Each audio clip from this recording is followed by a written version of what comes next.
You know, it took me a while, but I finally got around to watching Shin Godzilla. Great movie, but what caught my attention in particular was how Godzilla was handled. Like most horror movies, the monster isn't just a monster.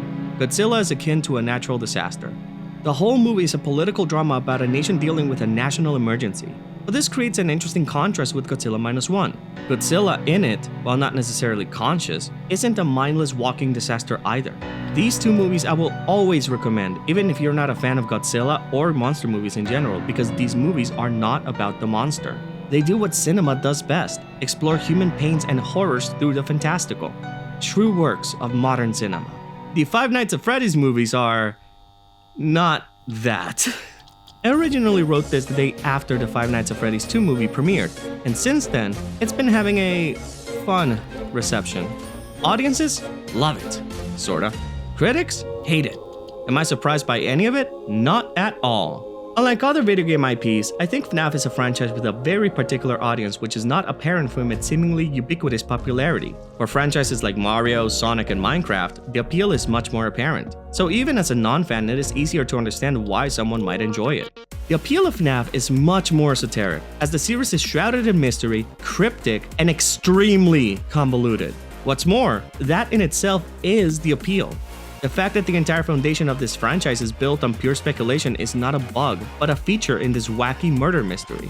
Trying to turn all of that into a movie that captures the spirit of the franchise and gives the fans what they love about the series, of course the normies are not gonna get it. Well, what do I think of it?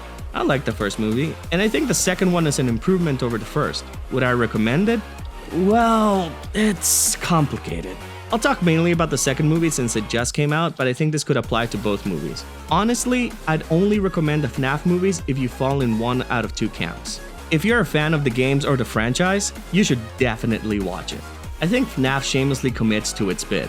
While the movies deviate quite a bit from the source material, I think they managed to capture a lot of the vibe of the games. Like I said when I talked about the Sonic movies, the reason they worked was because they deviated from the games in ways that worked for the medium of film storytelling, without losing the core of what makes the franchise recognizable and appealing. FNAF definitely understood the assignment, and since a lot of its plot is based on speculation, the filmmakers had a lot more leeway when it came to adapting it into film. The other advantage FNAF had was that, as a multimedia franchise, this was not the first time FNAF has been adapted into other mediums, and those mediums have established themselves as a separate continuity, allowing the movie to take more liberties. For example, let's look at Charlie. In the games, at least from what we can tell, Charlie seems to be portrayed as a protector kind of spirit. My daughter, if you can hear me, I knew you would return as well. It's in your nature to protect the innocent. I'm sorry that on that day, the day you were shut out and left to die, no one was there to lift you up into their arms, the way you lifted others into yours. And then, what became of you? I should have known you wouldn't be content to disappear. Not my daughter. I couldn't save you then, so let me save you now. It's time to rest, for you, and for those you have carried in your arms. After she possesses the marionette animatronic, it is implied she guides the other wandering children's spirits, as seen in the minigame Give Gifts, Give Life. In the movie, Charlie's portrayed more like a vengeful spirit. This seemingly radical change works not just because it makes sense in the context of this world the movies have built, but it also doesn't fundamentally change Charlie's core as a protector character in the games. She is motivated by wrath and resentment, but because of the negligence of the adults around her.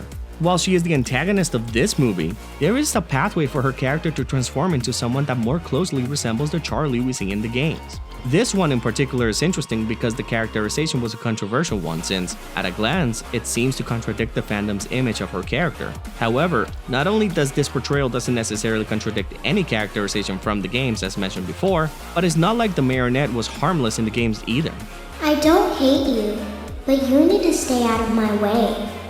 Dual Process Theory has a great video on both Charlie and Michael, which I recommend you watch if you haven't already, and it relates to this subject in particular. There are other wild changes to the games, especially towards the end, but I don't think these changes will detract from your enjoyment of the movie as a fan since, again, this is a totally different continuity from the games. But also because these changes are creating a fun and creative scenario for us to enjoy down the line. We got a lot to look forward to. However, if you're not a fan, what would compel you to want to watch this movie? The filmmaking craft. I think that as a non-fan, the movie doesn't hold up as well. it definitely falls into the turn your brain off, enjoy the ride kind of movie. There are some choices that were made when it comes to the acting. However, a lot of this movie is made practically. I don't want to sound like an old boomer, but this is becoming a lost art in filmmaking. And seeing this movie being made in built sets with makeup and costumes and the actual animatronics being built and operated by the Jim Henson's Creature Shop, it's such a breath of fresh air. I don't bemoan the move to digital effects as it slammed open the doors to unknown horizons of storytelling, but there ain't nothing like the real thing. More so than its predecessor, FNAF 2 feels like the crew had more fun with the visuals. They do some really creepy imagery with the marionette. So as an aspiring filmmaker, watching this movie and trying to peek behind the curtains and see how the gears are turning is very fun.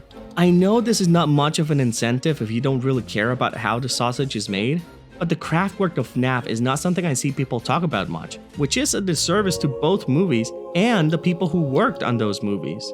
So, should you watch Five Nights at Freddy's 2? Well, not if you haven't seen Five Nights at Freddy's. As you can probably tell, the FNAF movies are the kind of thing where you can tell if it's for you or not. I opened this video talking about Godzilla because I think anyone can enjoy and appreciate those movies, regardless of whether you're a fan or even seen a single Godzilla film. FNAF is much more specific. If you think you might like it, go watch. I'm sure you'll have a ton of fun in these Fazbear frights. Thank you very much for watching. What are your thoughts on FNAF 2? As I mentioned, some of the developments towards the end threw me off a bit, but I am excited to see what happens next. Let me know your thoughts in the comments below. I hope you enjoyed this blabber and hope to see you in the next one. Later.